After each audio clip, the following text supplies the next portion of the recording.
Hello,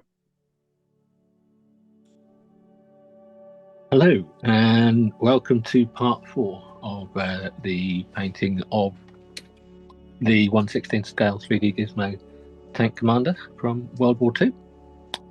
This is where we left off last time. I haven't touched him since then. I went to photograph him, and so today I think it will be mostly the helmet and anything else that, when that gets done, it might be a base coating of a couple of other parts. But it's one of those things that in looking at and trying to decide an approach on how to do something, I've never painted a US tanker's helmet before. I've painted US tankers, but remarkably none of them were wearing a tanker's helmet. I also had to I briefly revisited last time's video, so I have seen a tiny bit just to remind myself of what colours I used, as it was 2 weeks ago, and brains and all that kind of stuff. So the helmet, the tanker's helmet. The first thing I'll say is it's quite a complex thing. There's a lot going on it. There's lots of little details, and it's one of those things where when you start researching it, it's got quite a bit that you can go crazy with it, or you could keep it very simple. I'll probably, for the sake of this, go a bit more crazy with it, and I'll describe why in a second. This guy doesn't have goggles on. You'd often see them with wearing a pair of goggles, and as you look into it, these two bits hanging down there are actually designed to hold the strap of the goggles in place on the back of the helmet. So all these bits have a purpose for some reason or another. And the first thing I'll say is, in terms of complex or not, I've got this book, which I think Malcolm got a more recent copy of it. Did, yes. And there's a lovely picture of two guys in helmets talking to one another. And what you'll see is this guy, and you can see that bit at the back holding the strap in place, clipped in place. But you'll see that this is mostly green, with some little bits of scuffed leather in places. And then this guy isn't. It's got clear leather in places, and you can see the construction a bit better on this one with regards to the kind of very orange leather around the outside, and the entire flap construction is actually leather with a green bit on top to hold the headphones inside. And then you've got this part here, which is kind of a scuffed bit of green leather, and this is leather as well. So this is what I mean by how complex you can do it. You can paint it green and be happy, and it'll be fine.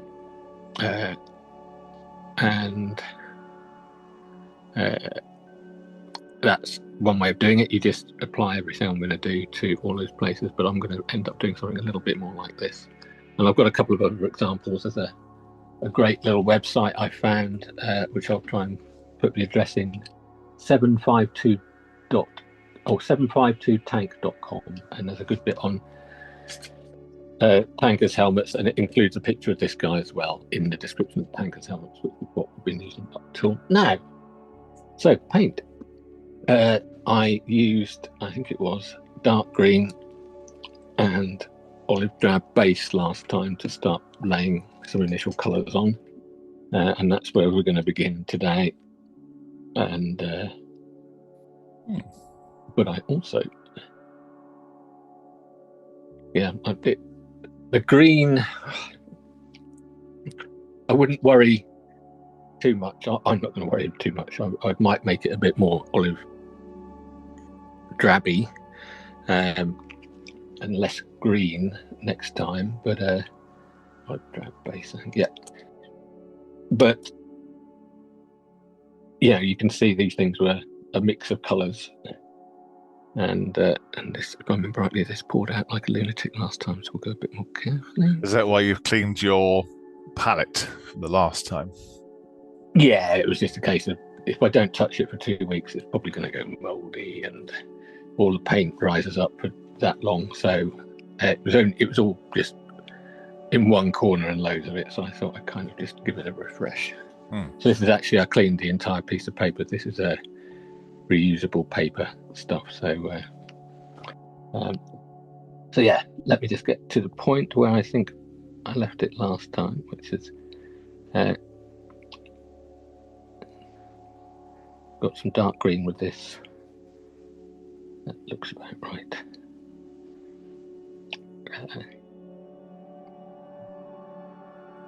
You try and match it directly to the book, do you? No, well, no, I'm not. I'm kind of using olive drab based colours with some dark green in. You could do. I'm not going to worry too much because we're going to be trying to put highlights and things in it as well. Let's get myself in a position. Dear. I wonder how everyone's brushes are holding up as well. Is yours not then? It could be a bit nicer, to be honest with you, compared to other ones. I don't know if I've just been battering it a little bit too much. You can usually get them to behave to a degree. I just noticed that when it was loaded with paint, it looked a little bit ugly, as it were, a little bit messy. Yeah, you can see big gaps. So, but yeah, what I'm going to do now, if I kind of put some basic colours on, a bit of dark round areas. So I've got my, what did I use? It was the olive drab base, which is the greenier one, and the dark green, these two. And so I'm painting, I'm trying to just get a better coat on, but in the process, I'm painting upwards towards the top. We're going to put highlights on this, but we're not going to go super bright highlights because it's a drab helmet, but the lighter portion will still be at the top. So remembering how I described the way you paint and lift your brush off, I'm painting upwards to the top, which is where any lighter patches you want your brush to leave those lighter portions. Okay. And you'll end up with a bit of highlighting effectively at the top. I have to confess, a bit of dirt on that, that I'm not entirely sure how. It'd be nice to say that as a figure modeler, I've got an answer to everything. But really, in this case, I've got to work out kind of as we're doing it, how I will tackle certain bits and pieces. Some of this will be kind of trying and seeing. It's not, it's a new item of kit that I'm painting. I've not done it before. It's in interesting shapes. As I say, you've got the dome itself and the bit at the back will all be the same material. Then you've got these bits that are leather over top, and the flaps hanging down are leather, which could all be painted the same thing, but could also be slightly different materials. So exactly how to deal with those things, kind of like I'm not 100% sure what I'll do. So I'm still just with the same concept of the face, that we've got light coming down on top. At the moment, all the surfaces are still, I'm still painting to have that same effect. So the top of his helmet will be brighter. There'll be areas in these air holes, ventilation holes, which will be brighter. And I'll be trying to pick out the edges of some of these details. Weird. Okay.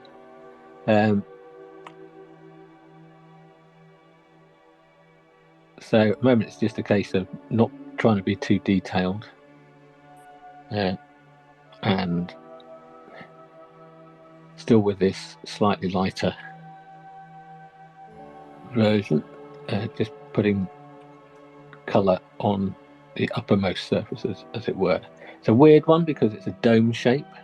It doesn't have creases in it, so it's a solid shape that you might have on a nickel or anything like that. So, but there are a lot of little details in that elsewhere.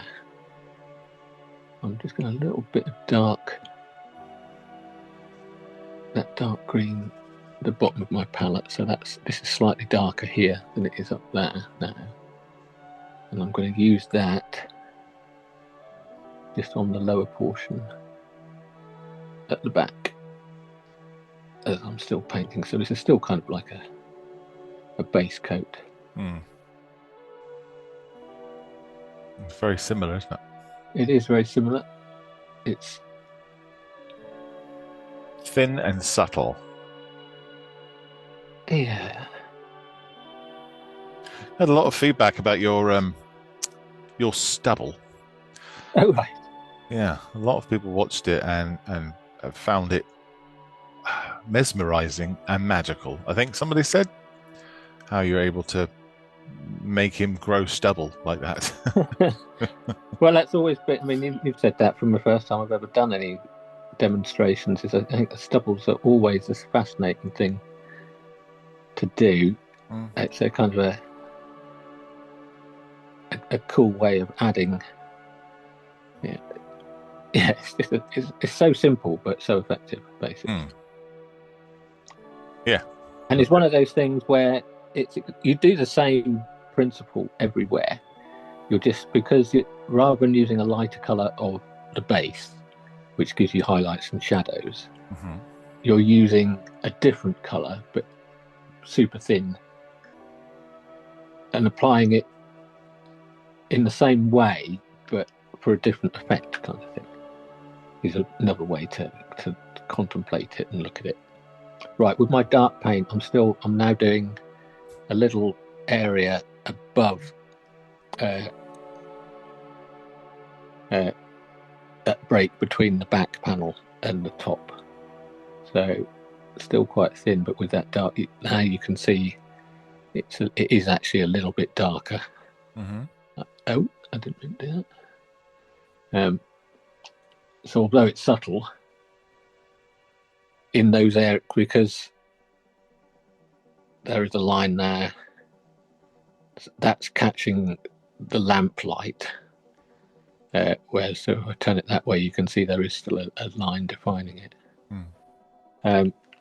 So what's next? I think I'm gonna. So you're just using the light that you've got to guide you, right? Yeah, because I do want to try and go a little bit brighter now on that edge and the upper edge of the helmet. That is, still dealing with the fiberglass area as opposed to any of the leather area. So I'm going to take. I've got my faithful brown black. And we're assuming he's outside, overcast day. Yeah. What I'm going to do is. Or is he in bright sunshine? Well, yeah, I mean, even bright sunshine, you wouldn't go too mad on the highlights because it's still a non-reflective item or kit. I mean, there's probably more. You could argue there's more reflectivity in his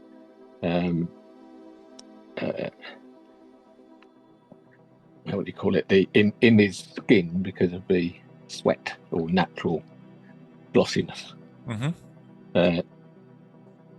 So you probably get more reflectivity from there. Although some elements you might still get sucked. Yeah, when we get to the leather around the edges, we might see a little bit more interest happening, or more details in creases and light and reflectivity in there. So, right, I've got some here. Canvas tone, which is also the same as khaki in any other in most languages. So, and I've got some of the light green. All these are in my list at the beginning. And I'm going to take some canvas tone and add it to Just need a little bit more olive drab base on the palette to mix into it because most of it's already vanished. So from last time when I had too much, to this time not enough. You got 1, 2, 3, 4, 5, 6 different colours up there now. Yeah. So this is slightly light. I'm going to add a little bit, tiny bit of green just to see what it looks like in how light does it go. So this is going to be a highlight, but it's a not, a highlight without adding whites and things to it. You're adding a kind of a dirty brown colour, which is what khaki is, which with green in it. And I'm just gonna get that out at the end of my brush, and I'm gonna apply it very carefully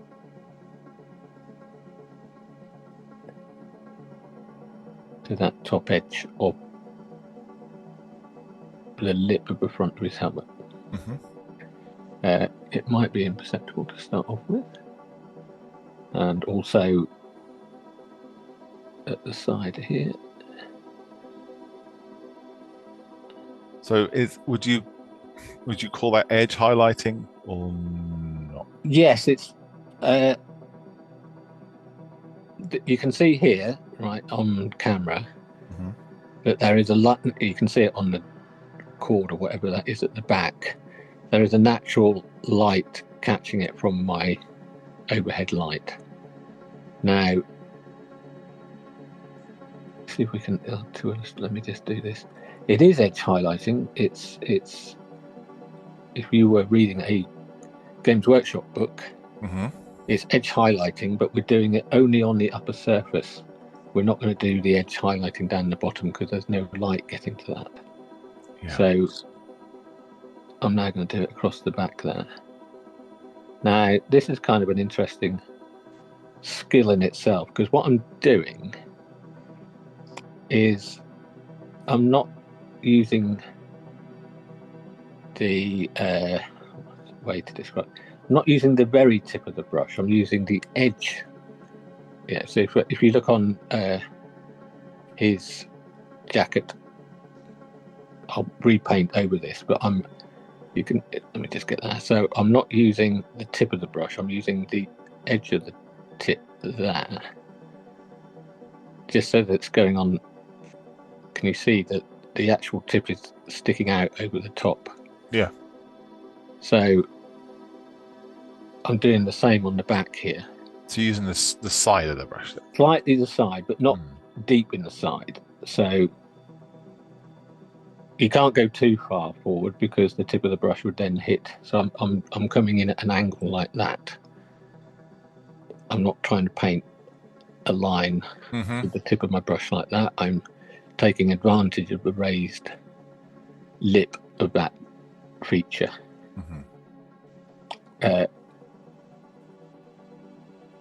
And that's the essential way of edge highlighting, even if you're doing the full-on Games Workshop where they edge highlight every surface with an edge,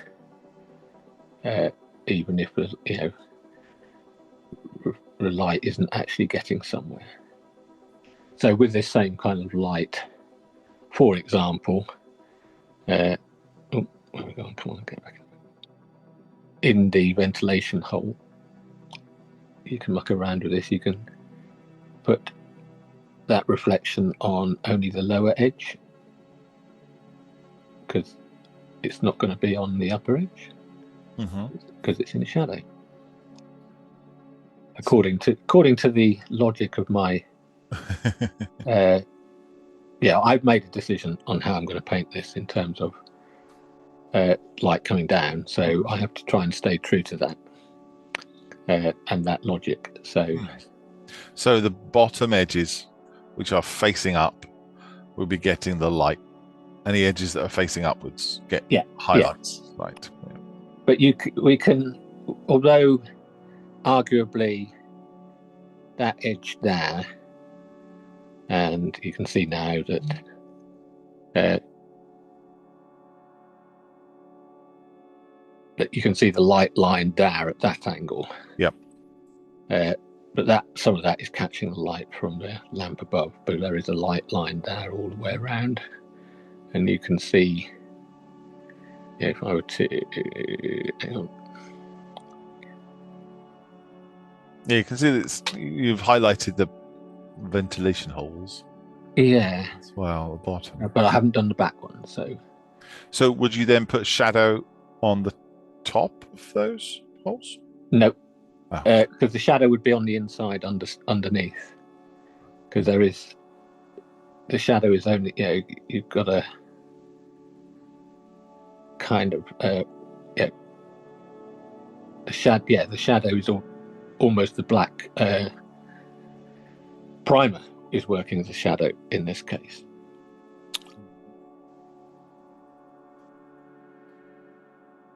And then you get to this interesting dilemma where the ones on the top, I'm not going to put a highlight around there because there is no direct light. So strictly speaking, the very top surface should be a highlight of some description similar to the rest, these sharp edges. But because they're sharp edges, they do kind of catch the light a little bit more. Yeah. But yes, so I guess, strictly speaking, it should be that colour, shouldn't it? Because you've got stuff coming at it from there, and you can see it coming, picking. So that edge I've done across the middle would be similar on the top. Now you can do. I'm going to do a little bit here to demonstrate. But you're picking those parts out to accentuate them, aren't you? Yes, there is an artistic element, creative element to it. I can do this, which actually, let me just double check. What is that? So we can kind of, let me just see what that looks like. This is the same color as that other highlight, and I am just going to do that almost dotting like we were doing on his stubble, and I'm kind of going to do that. Oh, sorry. And this is with the same highlight color that you've used on the edges, yeah? Yeah, but it's much thinner now because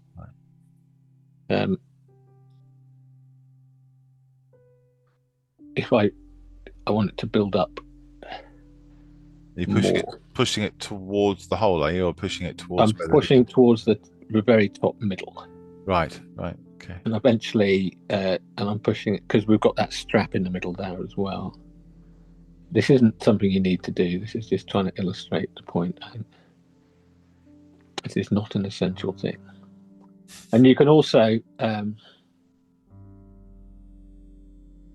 kind of also take advantage of the fact that it doesn't need to be perfectly smooth, because we can then start pretending that our helmet is battered a little bit. So if you've got little lines and things you're seeing when you do that, that just helps, almost like with the weathering of it. Yeah, sell that it's not a perfectly round object. Yeah, it's got dents, it's got the our guy here, that's mucky as anything really, so it doesn't matter if, and because I've done it, you can see there is that colour difference in there. Yeah, very subtly, yeah. But it's subtle and it's a little bit irregular, which helps it look a little bit more knackered. And we can keep, you can add more to that if you want another layer in places. We'll add to that. And is that a technique that you will now employ across all of the fabrics? Not so much on the, well, again, this is a solid fiberglass as opposed to a material. It might be similar on, but I might do it a little bit more, but with more dirty colours on his jacket when we get to that. What about the leathery parts as well? I guess, would you? Oh, the leathery parts will have different effects. Okay. Again, potentially, certainly on his helmet. So would you also put a lighter colour inside those holes, because to the dark of the primer is in the holes rather than. Yeah, well, I don't know yet. I need to double check to see. I haven't quite worked out because they are naturally lighter because they are on the top. Now they look like grey, but that's the color reflecting, isn't it, off them? Yeah. Oh yeah. Definitely. I don't know. You have to get a picture of straight down. Yeah. Well, that's the thing. I was just trying to see if one of those reference photos I've got on one of these pages shows, because I think there's a leather in. Oh, there is one here. Yeah, it might be leather. It would be a leather color inside because there's leather padding, and there's a great photo of one. Okay. Okay. And you can do this as well with a thin paint.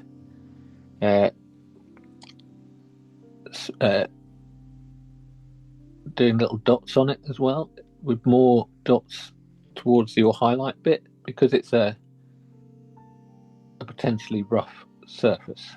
Mm-hmm. So you're not trying to. So I think it's a I can't remember what the word is. Specular highlight is reflecting. Specular highlight, yeah. So you've got.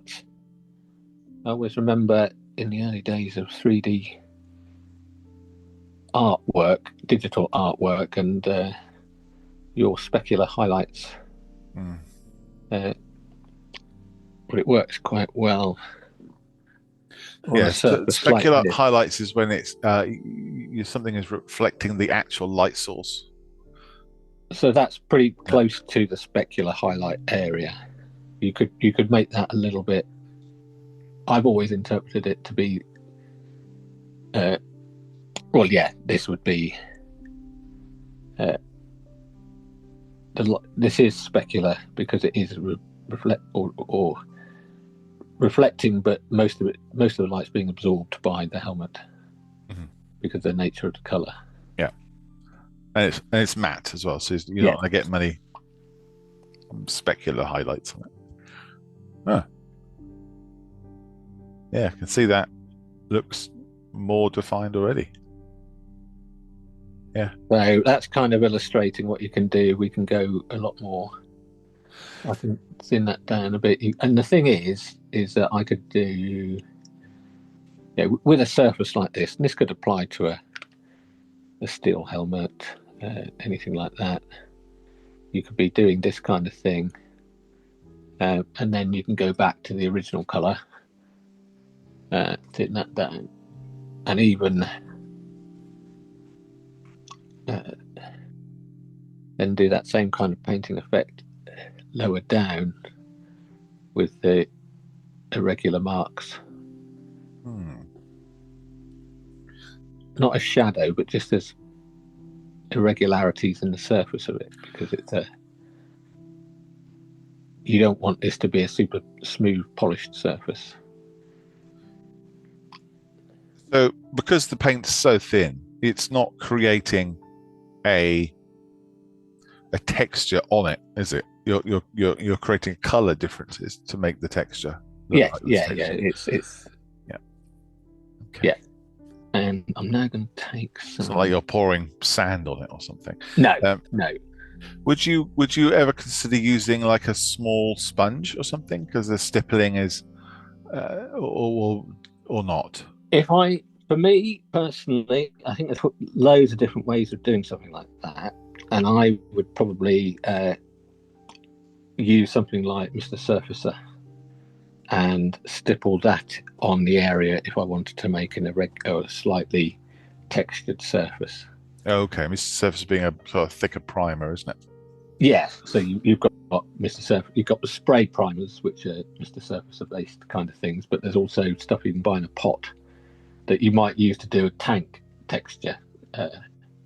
You might do, you do a cast texture on a tank in 35th scale, and you could equally do the same on a M1 helmet that you wanted to look a little bit more like a rough cast steel helmet. Right, got some brown black, and I'm going to add some of that to my darker green that was part of the base colour. and I'm just going to do some edge defining. So it's not edge highlighting. It's going to take some of these. This is so thinner rather than thick. Move that up slightly. Edge defining, so you're adding shadow? I guess so. It's adding a shadow, but it's defining the edge of, say, his helmet here, so or the strap on the top of his helmet. So this is drawing a line. Yeah. Have you heard of ambient occlusion? I've heard of it. I'd have to remind myself what it is. Yeah. So again, that's a 3D term, 3D digital term, where each polygon fires out a certain amount of. This is completely different to figure painting, but every polygon fires out a certain amount of vectors, and if it comes back that it's hit another object quickly, then it goes darker. So the idea is if you have two surfaces close to each other, they would be dark. Yeah. Yeah. Because they would be cancelling all the light out compared to two surfaces that were almost flat to each other. They wouldn't be cancelling each other out. So it's a way of cheating in terms of lighting in digital realms. But I guess it's the same as what you're doing now, is you're adding in a fake shadow, fake dark line, aren't you? Just to highlight the rest of it. To define that it is a separate thing. Yeah. But again, it's thin and it's subtle. And at this point, folks, if you want that line to be clean against, you can see where I've darkened it across both sides of that strap. You can see where I've also gone onto the top of the strap, but we haven't really painted that. That's going to be a slightly different green. So in the order of you doing things, I've done the lower part, I've kept it neat and tidy by the bit that's been painted, and then because I'm going to go over and make it a slightly different green.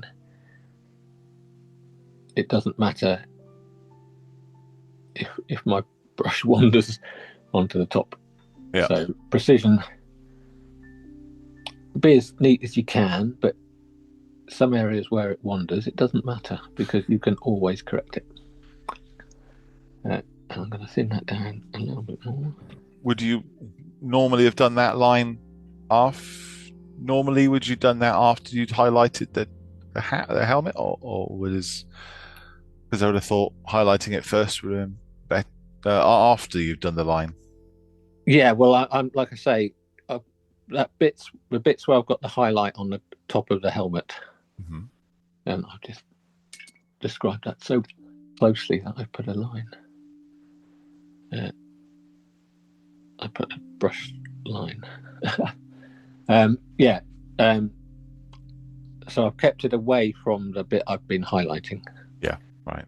So now I can go in and I can just, looking at my references from various places, and that one, that strap over top can be a various slightly different shade of green. So I'm going to make it. I don't know really how much of a different green. Maybe a little bit more darker to start off with. See what that looks like. So is it a slightly different green on your references, or are you making it a slightly different green just so it will stand out a little bit? No, it's different on the references because it's a leather strap that's been painted green in real life.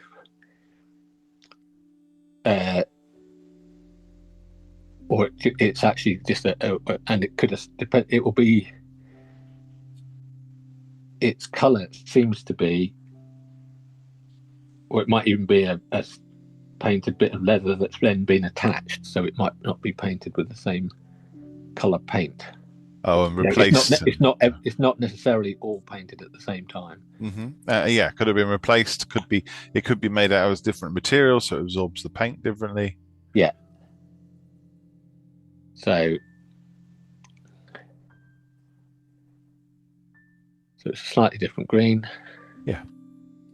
It also, because again, when I paint it, I can paint it with that side of the brush bit because it's raised, which makes it quite nice and relatively straightforward to paint. Are you going to paint all the straps with that same green? Nope. No.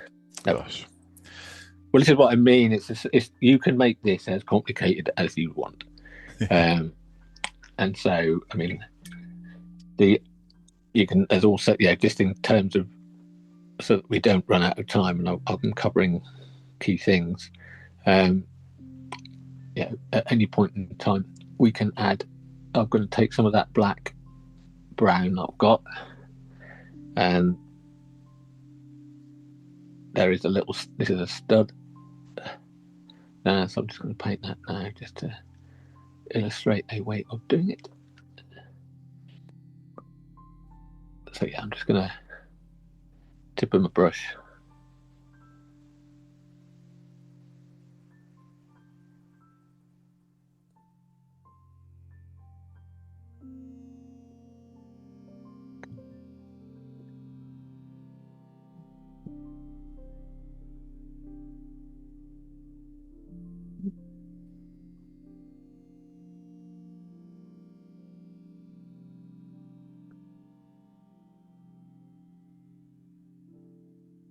So yeah, just put a bit of paint on there.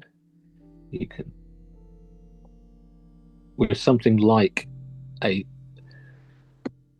probably the wrong piece. When you look at a photograph of something like of these helmets and you see these studs, which these would be snap studs that are just there's going to be a point on the helmet where it will snap to. Is it metal studs, are they? They could be metal. Yeah, I see. Well, they might be plastic covered bits of metal, but they're potentially quite glossy, which means they're going to have a highlight, a strong specular highlight. So I'm just going to do a little teeny tiny. So I've got some ivory, mixing it with my brown and black, and I could probably go to an even blacker colour.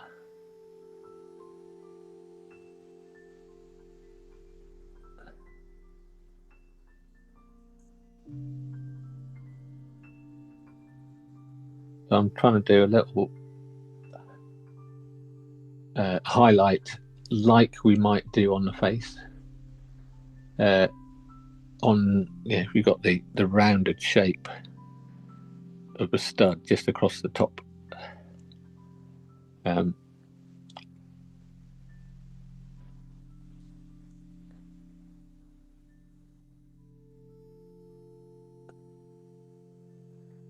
might have to come back. It's the sort of thing that I would normally do at the end because there's lots of them, and you're going to do there's several studs all over the place. I'm kind of trying to make sure we.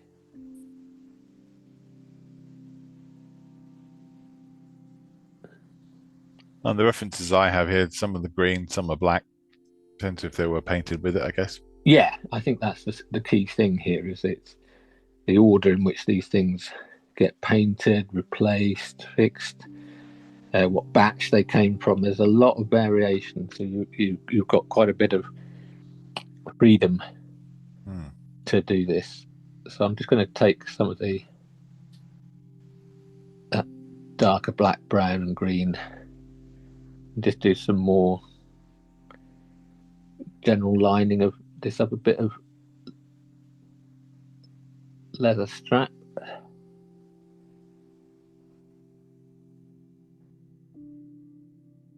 Which again has got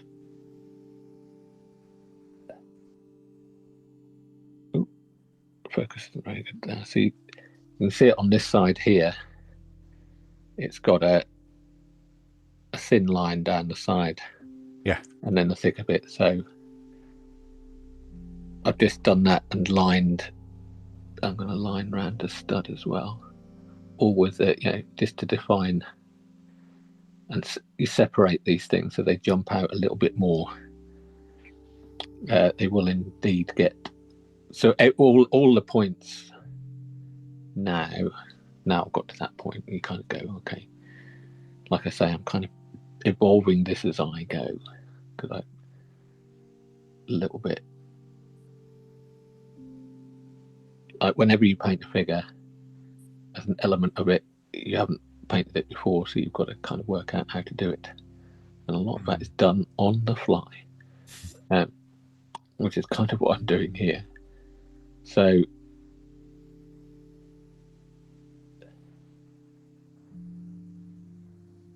carefully lining some of these features. And like I said earlier, there's a lot going on these helmets. A lot of different levels. Yeah, a lot of complex little shapes. And again, like the face, it's worth taking time over this because it's part of the highlight of the piece, and it's a display piece because we haven't got a tank to put him in. I think if you were doing this if you had 4 guys like this in the turret of a 1/16 scale tank, you wouldn't go to these lengths, because you've got to do 4 of them, and they're going to be swamped by the 1/16 scale tank. If you're doing it for a figure for display, you would take that little bit of extra time because the figure becomes the centerpiece, not the tank.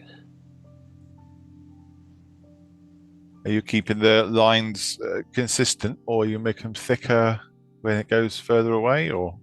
No, I'm trying to be consistent as I can. And what I might do now, because what I'm trying to do is get as much of those lines in the right place as I can, but also knowing that I might get them on perfectly like I did round this one on the top, but I know I'm going to be coming back and doing details which will make them kind of disappear slightly. How are we doing for time? Give us a couple of minutes and then we'll go to break. All right. Okay, well, I was just going to say,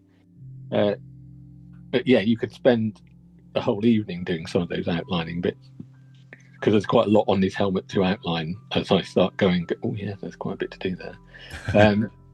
But what I'll do after the break is start doing some of the more leathery coloured bits, because that green principle of the helmet and the back, I could do that all, render all those different textures and surfaces in one big long go, but I want to make sure we cover all the key bits. Sure. Well, you could just paint one side for now, couldn't you? Yeah, well, I'm going to carry on and try and do this side. And you can see actually from when I was laying down colour before,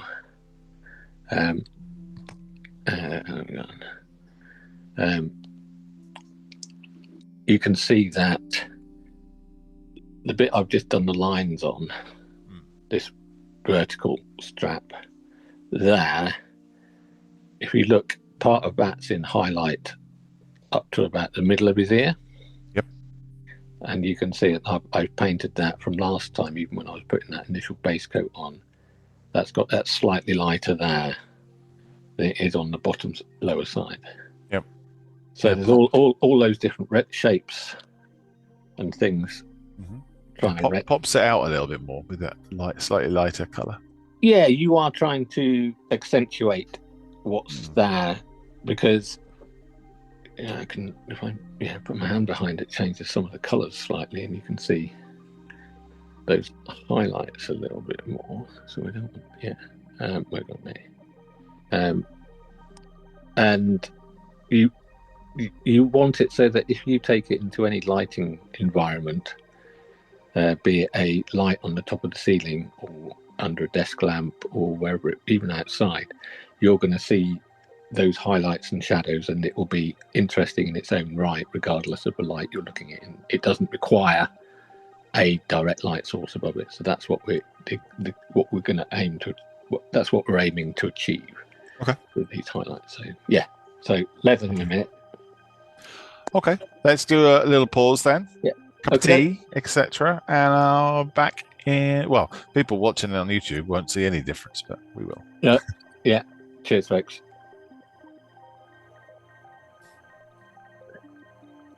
Right. I shall continue on and going to do one half of the head of the helmet and deal with probably the most complex bit, which is the ear flap.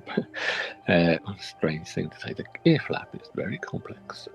Right. So the way I'm seeing this on an example, and in order to make this interesting, is that I'm just going to go over here and zoom in slightly. We have got on the ear flap 3 main levels. We've got the outer layer, which will be an orangey leather, which would actually be the same as the entire internal part of the padding in this helmet, but I'm not going to bother making it that colour inside. And then there is the also leather, softer element of the flap, which is the next layer in. And then there is stitched onto that another layer, which is probably closer in colour to the dome itself. So I'm probably not going to try and paint that all that much. There is actually a 4th layer, which is the black of the microphone, of the earphone internally connected. So 3, yeah, that's what I mean. It's quite complex. To say the least. So what I'm going to do, I'm trying to define these bits slightly differently. I'm going to zoom out again. I'm going to use some of the canvas tone, which is already khaki, and mix that in with my base green again. So it's going to be a greeny canvas tone, which we're kind of using for the highlights at the top of the helmet, but this time it's going to be more noticeably canvas tone. And I'm going to try and get rid of some of the excess paint on my bit of card that's still going, and then hopefully give my reference. So it's just going to be this area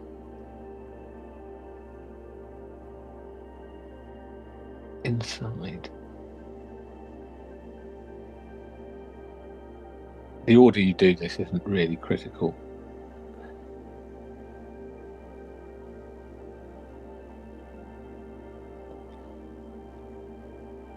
So you can see I'm just making it still green. There's a slightly more brown tone to it when I look at the reference photos I've got. And the reference photo is an example, a surviving example, which has definitely got a more of a green tone to it.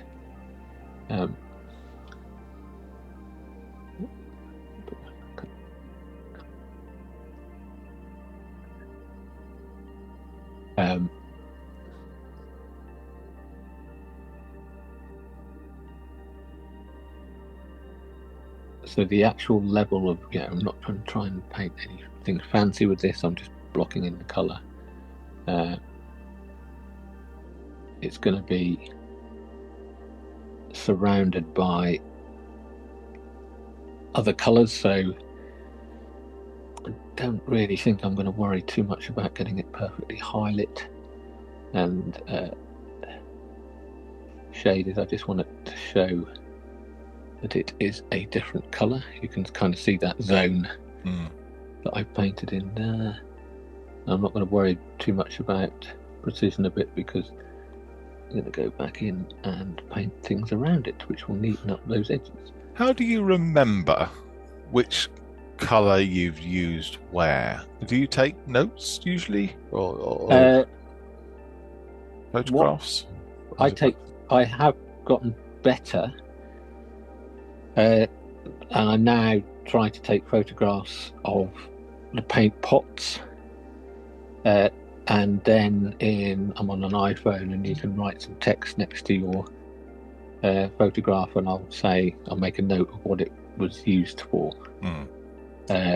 Originally, I just took photos of the paint next to the figure I'm painting, or paint pots next to the figure I'm painting, but I don't necessarily write down. I didn't write down anywhere what it was on the figure. So I might look at the figure and go, "Oh, was that for that or that?" But I'm now getting better at keeping those things. So yeah, I take a photograph is the key thing I do. Right, so I've put on my palette some red brown here and some orange brown here, and these are going to be the basis of the orange leather which forms the frame around the edge of this lower flap. And I've seen some examples where this bit across the front or here is a different leather again, but I'm going to keep that green. But what I'm going to do initially is take some of that brown black, and I'm going to add in some of the that red brown is a bit too red brown at this point in time for me, so I'm just going to add a little bit of that brown black to it to darken it, and I'll work up to a lighter orange. And this will be quite interesting to see how this looks, because this should make the whole thing pop quite nicely. It's an interesting colour. So I'm very carefully, I'm going to see if I can get that in focus better.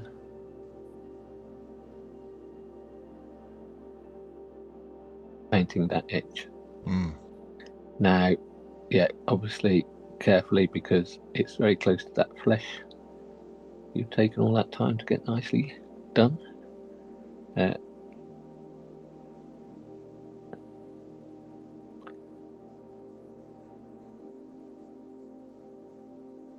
Is that an edge that you might weather as well later?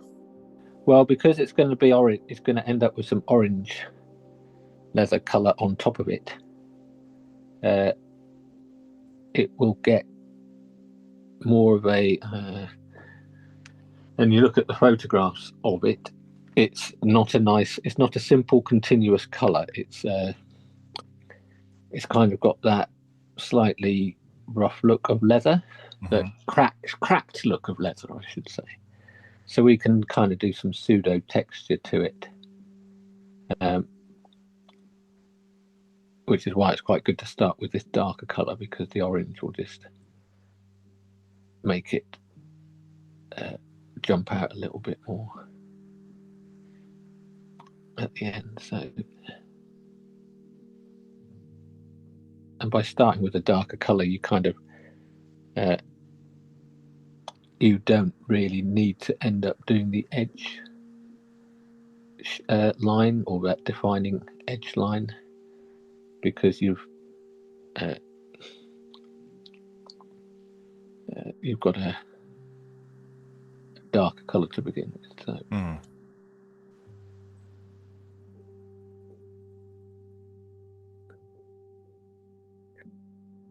You can see that's brown.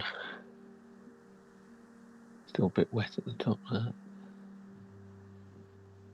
So the entire outer edge is now brown. I'm now going to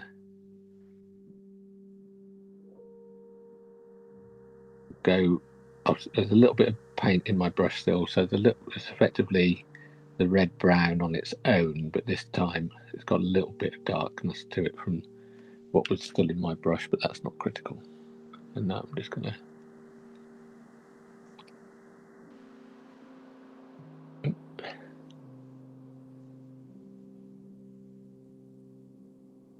go right on the edge of that. That's almost imperceptible. Now I'm just kind of doing some kind of dots along that edge with the red brown that will just give the impression of a crackling of leather. It's still more red brown than the orange, and the photos I've got that a lovely orange tone to it. And now I'm going to take that orange brown. I don't think I want to go full orange brown. It'd be too much. Too orange. So I'm adding some of that orange brown into the red brown. This is where I would go straight to orange and then regret it. Oh, this is what I think. This is the way you're learning the skill, isn't it? Is how far to jump in the colors Yeah. and knowing how far to jump. And you could probably go with the orange brown, but as long as it was thin. Otherwise, yeah, because then it will. So now I can do that. Very gentle. Look. So you're just using the very tip of it. You're not using the edge again. Yeah. Yeah. So let me just see if I can.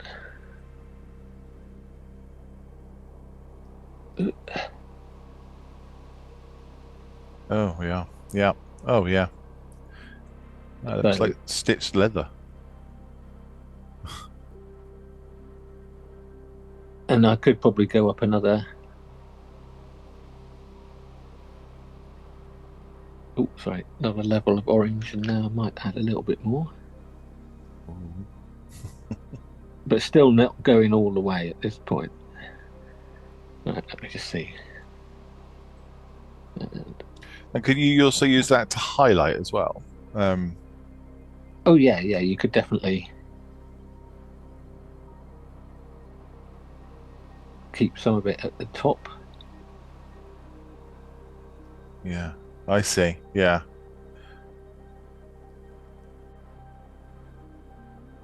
So I really see that brush end. The end of the brush is looking a bit worn. But even a worn brush, you can, you can still get that kind of effect on the edge. Yeah. And I can do the same around the back. Oops, sorry, around the back.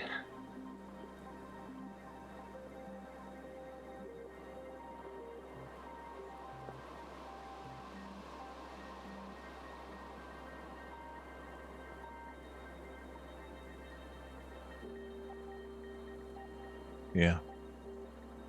And then, let's just go a little bit crazy. But still, I mean, even when I'm seeing that down, because I didn't clean my brush out, you can see how still bright that is compared to, I had some of that in my brush, and when I start mixing it again, it's just taken the edge off it. Right. Okay. So you're using what's in the brush. Wow. Okay. Yeah. And I can still go back and maybe do a few fewer marks along there. So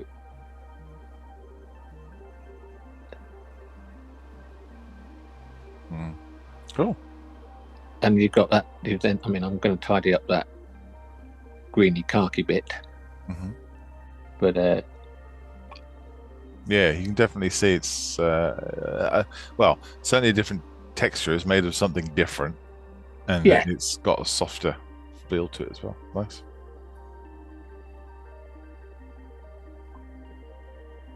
Now I'm going to go back. I'm going to zoom out again. There you go. Do you think it's the act of mixing the colors in the palette that's the brush is not happy with? Maybe. I don't know for sure. But that might contribute to it.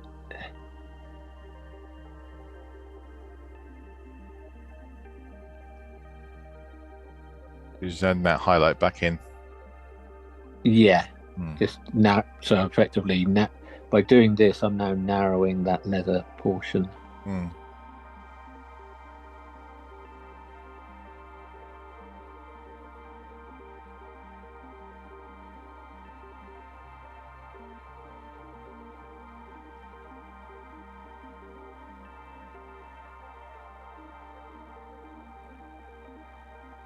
Yeah, I'm not sure what it is about the brush actually. So it's got some guide hairs on it, like thicker hairs. that are holding the brush together, but the smaller ones inside the brush have kind of disappeared. Yeah.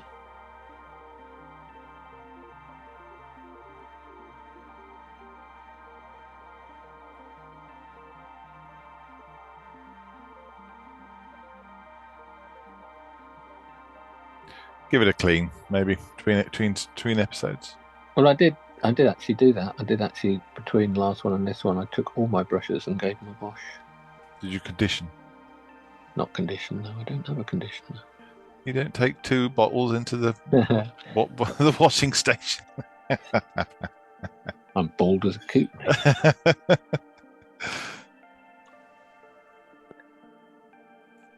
Right, I'm just going to go and go back to that. Oh, this is the dark colour I was using to line leather bits on the helmet. I'm just going to use some of that. And edge out carefully that bit I've just done, making a slightly darker line. A lot of model makers would probably want to reach for their panel liner that they use. I know I would be tempted to, and let the capillary action do the work. Is that something you'd be consider or not? I've never used a panel liner. Ah, okay. Is it an oil-based thing? Yeah, basically a very, very thin, kind of spirit-based, certainly. Ink, I would say, an ink and very thin spirits that runs in between all the little gaps. It's good fun using it on panels. Yeah, I've seen it, and I've made my own washers to use for capillary action stuff on tanks and things before. With something like this, for me, out on a figure like this, is that as soon as you start crossing over into oil-based products on the acrylic thing, it then affects what you can then put on top of it again. We want to keep this. I like to keep this all water-based acrylics.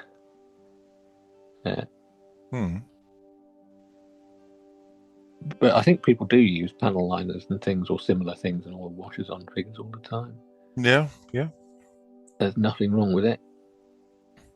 One thing you can do, I tend not to, I guess, maybe because of experience and confidence, but I've seen Calvin Tan do it, and that's to use a acrylic retarder medium in your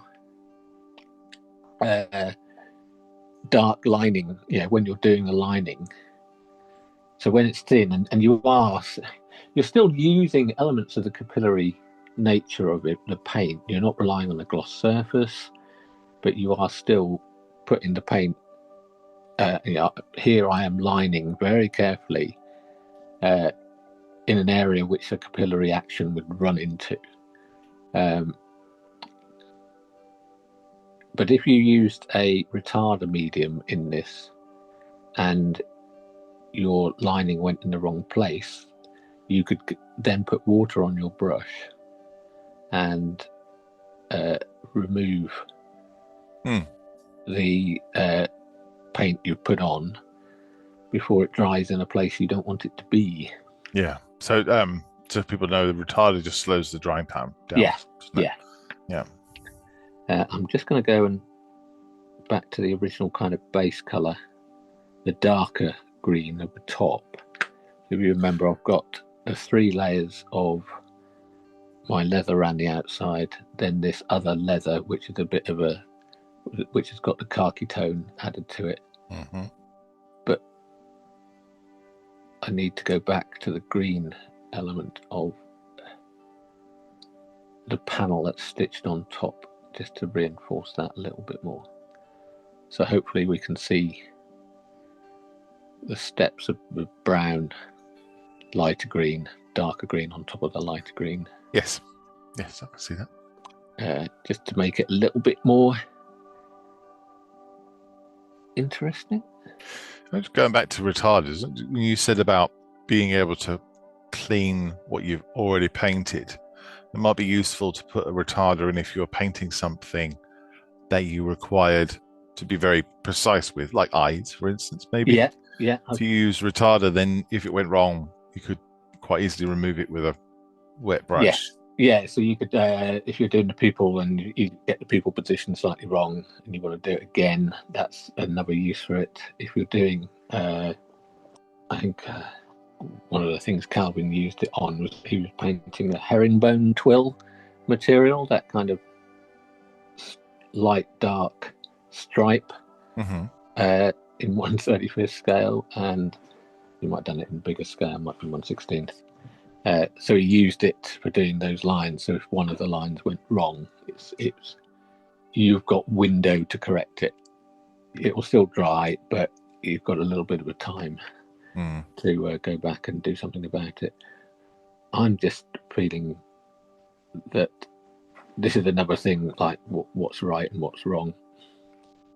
I just feel the leather around the outside could be a bit more orange, funny enough, and so I'm going back to the very base original orange, which you said you might go to.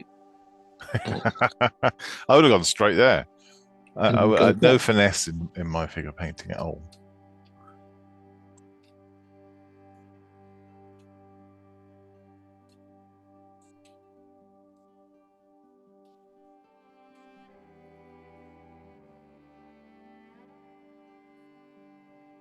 Just because I wanted it to little pop out a bit more.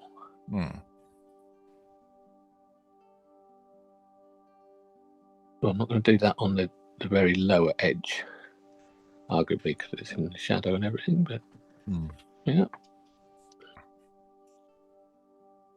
it's all right. So would you treat all the leathers the same way throughout the figure, like on the binoculars and things, or? Well, his gloves are going to be a kind of a leather. We're going to do leather on. I've decided to do his shoulder holster leather. So it would be. There will be various. I think that will be more of a more red brown leather than the orange in here. So not dissimilar approach, but the lengths we go to it to get it.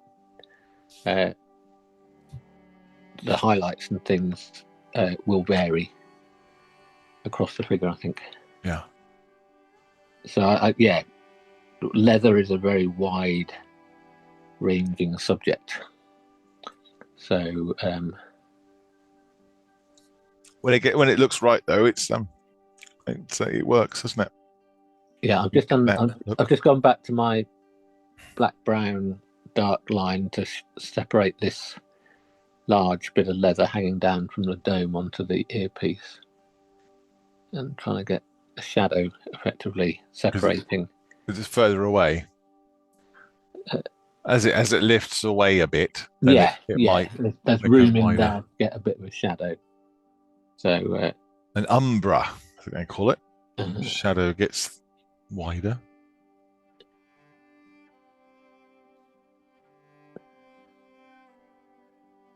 So I'm just going to make a point actually on this. The brush might look a little bit rough around the edges, but I'm just going to make the point that I can still paint some very delicate lines with it. The tip is still good. It's still holding paint. It's just round the edges that it's, looking. Yeah, so that, I just make that point. yeah, that's right. It's you can have a brush that might feel and look a little bit ragged. Yeah. But the bits that are doing the job are still doing the job.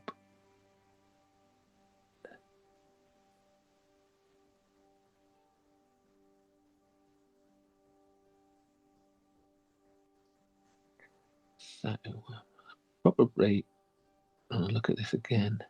As you paint these things as well, you start to notice bits and pieces where you go, hang on, you need to put that leather a little bit further around. It goes all the way to the top there. Oh, there you go. Oh, that's leather too. I think so. So it's that entire cup shape, which I missed. So with colours still on the palette, it's a relatively swift thing to rectify and add in.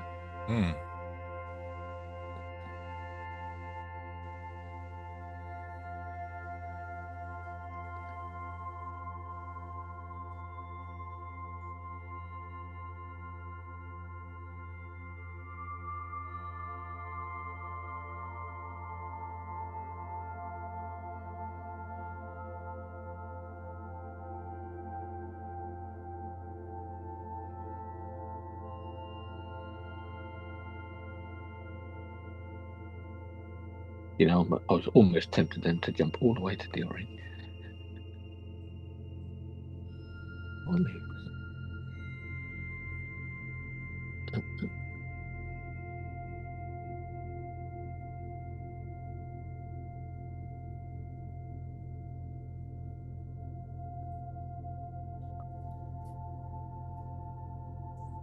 I'm just looking at a photograph of the tank helmet I have. I think you've got the same book as I have, haven't you? Yeah. Yeah. Don't look at it now while you're painting, but on page 136 you can see through the holes. Oh yeah, yeah. To the fella's head. So I don't know if you want to reconsider leaving it black or put it in hair color or something. I don't know. I should also see right next to it here. Well, I think it's got a different set of numbers. Yeah, don't worry. Yeah, I will probably. I might reconsider it. Okay. But at this point, up to you. Your model. Exactly. All right, I'm just going to see if I can. This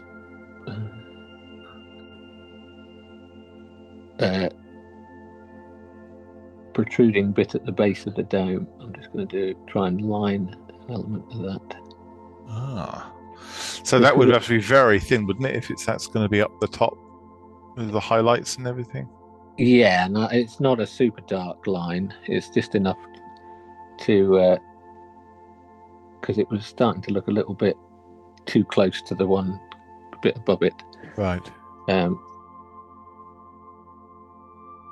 So it's not a super dark line. It's just darker. So it's not like the shadow going down here. Yeah. It's just a bit darker. Yeah. Would you do that all the way around or just the sides? I'm kind of doing it all the way around if I can. Mm-hmm. And if you think it's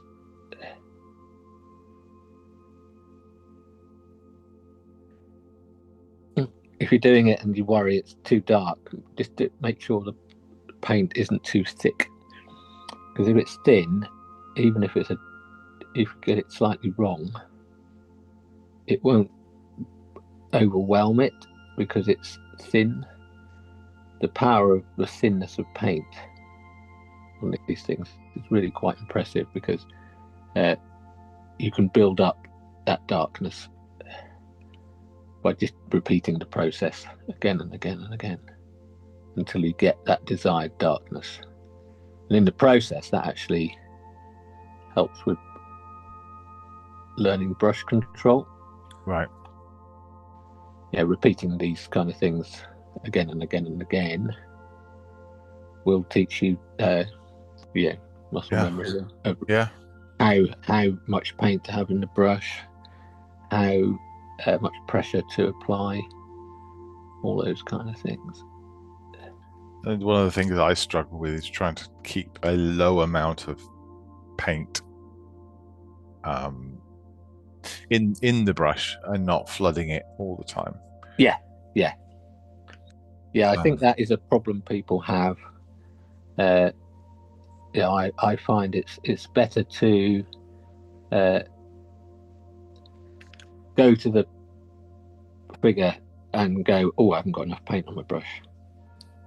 Then go to the figure and go, oh, I've now flooded the entire thing because I had too much paint on my brush.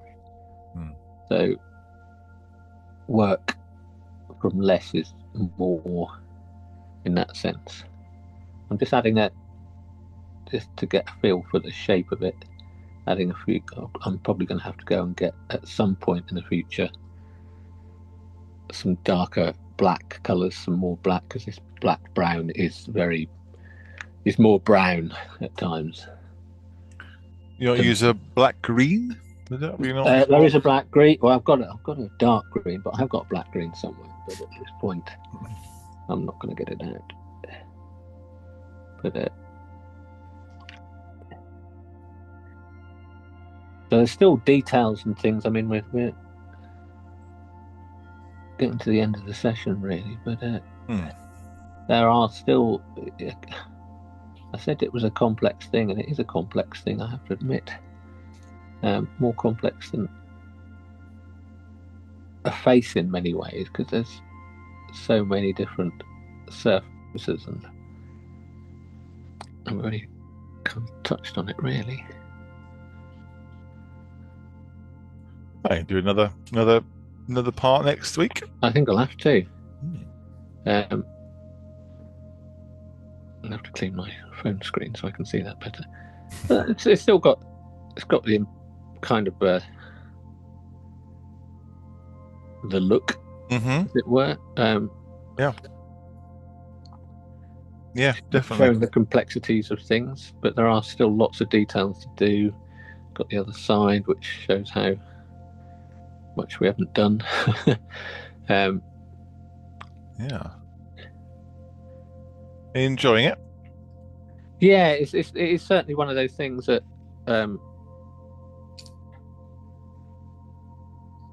details. Yeah, as you add the details to it, it becomes a much more intriguing looking figure.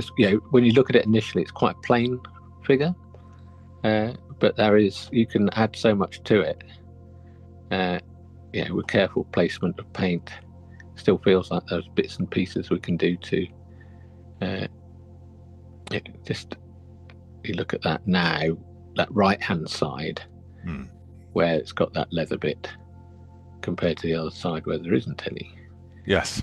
It just becomes a much more interesting portion, a bit more complex and more interesting, and more things to look at as your eyes dance across it. More layers, levels, I guess, and different materials. Yeah, and even I've done that slightly highlight bit at the top, which is quite tricky to really see. But there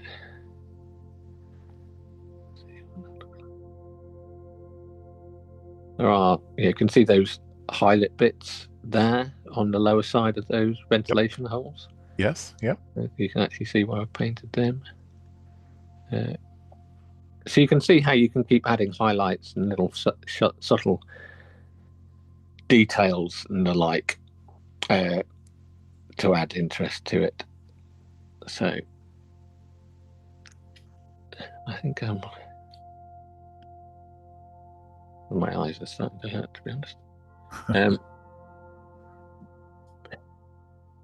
You want to do anything else before we close up?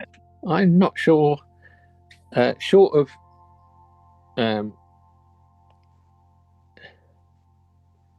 almost starting brand new bits and pieces, a lot of it would just be refining what's already been done. Whether I need to have another look at that reference photo. Okay, so but even something like one picture. Yeah, let's see if we can just try and do that. Right, I'm going to take one reference I've got, or a couple of references, are actually showing that this vertical strap there is painted leather or a different leather color. So I'm just going to see if I can take some of my, it's the red brown and orange brown. I'm going to add some of that to the green just to see if I can. So we've got. I'm going to add. This is a kind of a on the fly experiment to see if I can start giving the suggestion that it's leather on the edges. So I'm going to add, so it's kind of got some of that leather color, and I'm just doing that kind of same effect we did with the bright orange on that bit of leather, and I'm just doing it on the edges of this particular bit. So there'll be some brown. Oh, that's a bit too much.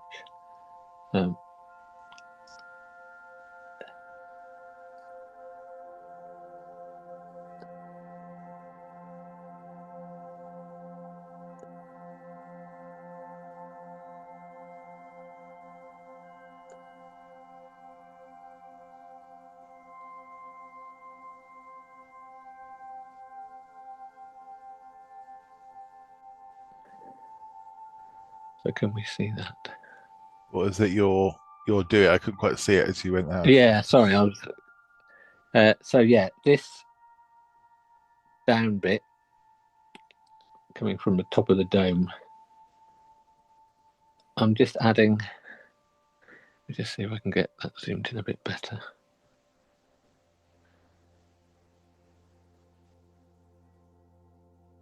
So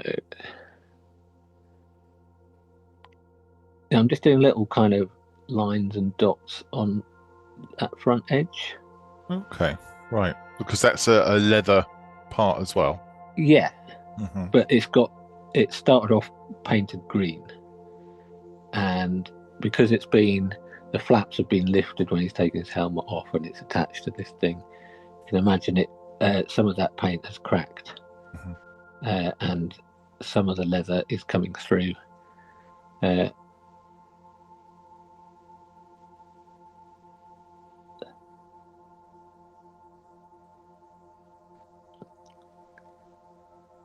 it's quite subtle at that stage. I'm a bit more.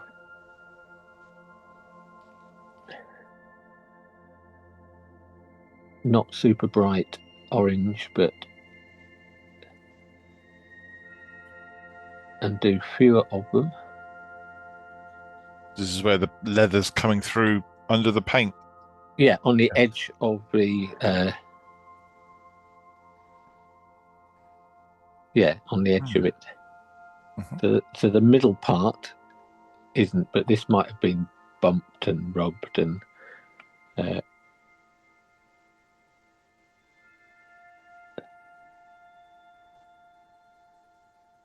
And I guess you can tell stories with that, can't you? Yeah. As much as a cracked leather strap can tell a story.